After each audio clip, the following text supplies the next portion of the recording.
Boa tarde a todas e a todos. Gostaria de me apresentar e dizer que estou um pouco nervoso, né? Sobretudo pela quantidade de referências que a gente tem aqui na sala, como estudante de letras que fui, a gente fica assim um pouco feliz, né? E também responsável, né? De ver tudo aquilo que a gente leu na graduação, na pós, e a gente está aqui sentado, sentadas, enfim. Mas vou fazer o que me é possível. Eu sou o Cássio, mestrando em Educação pela Universidade Federal do Espírito Santo, bolsista da CAPES, e estou aqui para poder apresentar um pouco do que nosso grupo de pesquisa vem desenvolvendo. Esse texto foi escrito por 4 integrantes do grupo, a nossa coordenadora, a professora Luciene, e os outros 3, o professor Daniel e o professor Euluse. Nós 4 fazemos parte do grupo de pesquisa que é o GIPLES, Grupo Interinstitucional de Pesquisas em Libras e Educação de Surdos. Então, só para poder mapear um pouquinho, né, no caso da minha professora Luciene, ela é filha de surdos, porém ela não é surda, ela é ouvinte. O professor Euluse Júnior, também filho de surdos, e o professor Daniel Junqueira, que é surdo e professor da nossa universidade.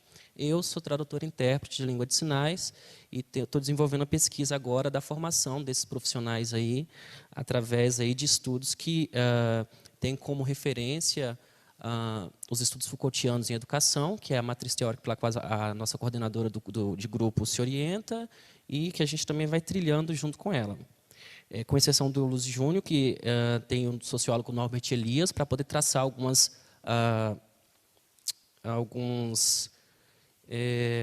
comparações aí na formação de tradutores e intérpretes. Vou começar pelo título aqui, Sujeitos Surdos e Fake News. Vou, inclusive, já colocar aqui o que a gente entende sobre fake news no primeiro momento, e depois destrinchar a questão da fake news através do conceito de função-linguagem, que é do livro Bioplatôs, Deleuze-Guattari, e a produção de subjetividades mediatizadas, que é de um texto que a gente tem estudado agora. Todo esse material que eu estou apresentando aqui também está em fase de formulação, então não é uma pesquisa pronta, então são só como está o andamento daquilo que a gente vem discutindo no nosso grupo. Então, para começar, aí a gente tem a questão de uma cauterização da experiência, e experiência no sentido que La Rosa dá no texto Nota de Experiência dos Sujeitos Surdos, através de um excesso constante de informação, necessidade de opinar, em terceiro lugar, aumento do trabalho, diminuição do tempo, que faz com que esses sujeitos eles acabam sendo modulados para uma subjetividade mediatizada, um conceito que a gente traz aí de Negri e Hard, no livro Isso Não é o Manifesto. Historicamente, uma noção de que qualquer tipo de informação pudesse circular na comunidade surda era reprimida por falta de acesso e da dependência que esses sujeitos tinham dos tradutores e intérpretes de língua de sinais, que naquela época eram restritos aos filhos de surdos, amigos próximos ou trabalhos aí de cunho voluntário. Atualmente, os sujeitos surdos eles estão inseridos num outro contexto, um contexto que a gente aí pode pegar emprestado de lei de sociedade e controle. E, nesse contexto de sociedade de controle, nós estamos vencendo um tempo em que a monitoração constante se dá através aí das redes. E aqui nos interessa pensar como esses indivíduos surdos eles são capturados por esse contexto aí de sociedade de controle e vão desenvolvendo hábitos, vão desenvolvendo subjetividades, vão se subjetivando como sujeitos mediatizados. A gente começa a observar isso através do estabelecimento das mídias como necessidade aí, latente das relações humanas do nosso tempo, e a gente não despreza, portanto, a presença de surdos mediatizados em diversos espaços sociais, inclusive nas práticas produtivas econômicas. E aqui nos parece que a mediatização nos presenteia com a sensação de liberdade quando estamos nesses espaços. Entretanto, quando nos aproximamos das nossas experiências, é possível perceber que, independente do momento, seja na vida ou no labor, nos fluxos das liberdades mediatizadas desses espaços, produzimos e consumimos muita coisa que estão aí no universo digital. As fake news a gente está entendendo como código estúpido. Esse conceito de código estúpido a gente traz de um livro Linguagem e Educação Depois de Babel, que é escrito também por Jorge La Rosa. É um texto muito legal que a gente estudou aí na disciplina de Introdução aos Estudos da Tradução, com a professora Luciene. E a gente compreende esse fenômeno da fake news como código estúpido, aproxima esse conceito, né, associa, por conta de estar atrelada à ideia de um não pensamento, que não necessariamente significa ausência desse pensamento, mas que demonstra uma estrutura de pensamento denominada de pensamento estúpido, pois trata-se de uma tradução da realidade. Nesse aspecto, ao olhar para a mídia como uma tradução estúpida da realidade, devemos tratar a linguagem do ponto de vista não apenas como receptor e também não como algo que está restrito à questão do meio de comunicação, mas um meio pela qual se dá a tradução e produz, a partir daí, novos enunciados através dessas mídias. A partir de Deleuze, La Rosa caracteriza o pensamento estúpido como uma coisa nossa, que tem a ver conosco, que se deriva quase que naturalmente como a secreção da mesquinhez da nossa vontade de viver e da nossa submissão de uma determinada ordem discursiva.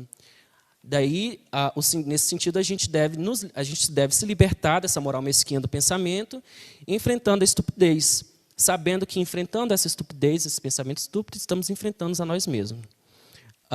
Nesse mesmo texto, que não vai dar tempo de discorrer agora, o La Rosa ele vai dar um panorama aí dessas paisagens midiáticas, né, indo, inclusive, em Grécia, para poder fazer uma constituição desses movimentos aí de produção do público e de produção de toda essa questão de verdades, enfim, hábitos. Né? E aí eu chego na questão da função linguagem, como eu tinha dito anteriormente, né, na qual o Deleuze-Guattari inicia o texto apresentando uma prática hipotética de ensino de regras gramaticais realizadas por uma determinada professora e endereçadas a um público de alunos.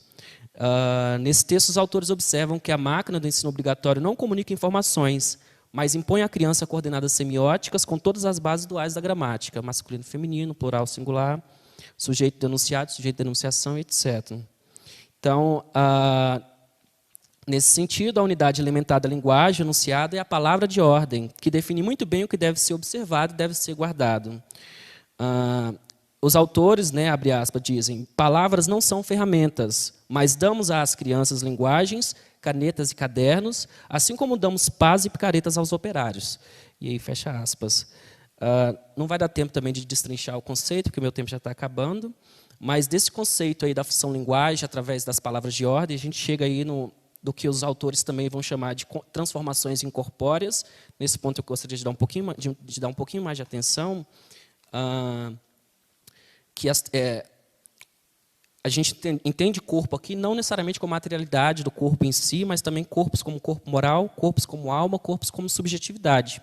Então, em se tratando de subjetividade, processo de subjetivação, a gente tem aí o surdo que, num dado momento histórico, ele foi produzido para um determinado tipo de subjetividade, um determinado tipo de prática, qual seja a prática aí de vocalizar ou oralizar, e a gente tem uma corrente que a gente denomina de oralismo, isso no século XIX até recentemente, mas na modernidade recente a gente tem uma nova produção de verdade, né, que se dá através do surdo bilíngue.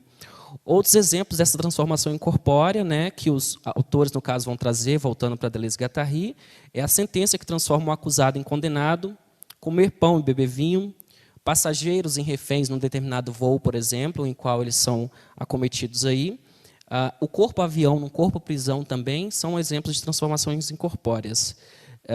Então, aí, dessas conformações incorpóreas, a gente vai para comandos explícitos, né, palavras de ordens como pressupostos implícitos, e desses pressupostos implícitos que a gente chega aí na questão de agenciamentos coletivos de enunciação, das quais são variáveis e reúnem sobre os regimes de signos ou máquina semiótica, que aí a gente chega na questão da função linguagem.